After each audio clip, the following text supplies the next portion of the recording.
The massive surge in new infections means that we must once again tighten restrictions on the movement of persons and gatherings.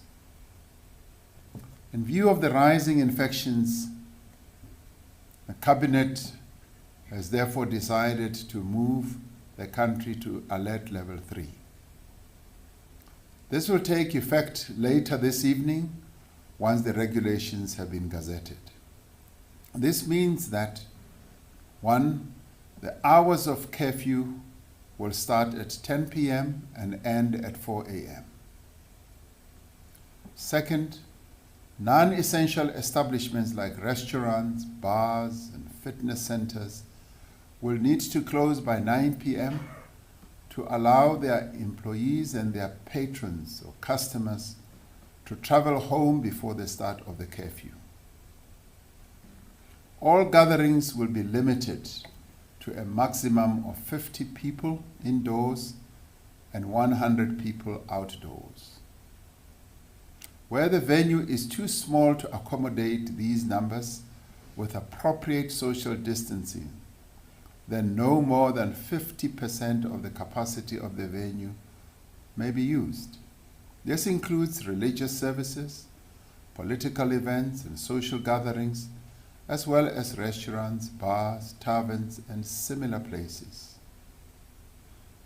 Next, attendance at funerals and cremations may not exceed 50 people, and all social distancing and health protocols must be observed. Night vigils, after funeral gatherings, and after tears gatherings are not allowed. The measures we are putting in place now are appropriate to the level of risk and are necessary to save the lives of our people. In addition, several important measures remain in place. It remains mandatory, in other words, compulsory, for every person to wear a face mask that always covers their nose and mouth at all times when in public spaces. It is a criminal offense not to do so. The pace of vaccination has steadily picked up, and we are now vaccinating around 80,000 people a day at over 570 sites in the public and private sector. This number will grow rapidly in the weeks to come as we aim to protect as many vulnerable people as possible. The problems with Johnson & Johnson vaccine have now been resolved.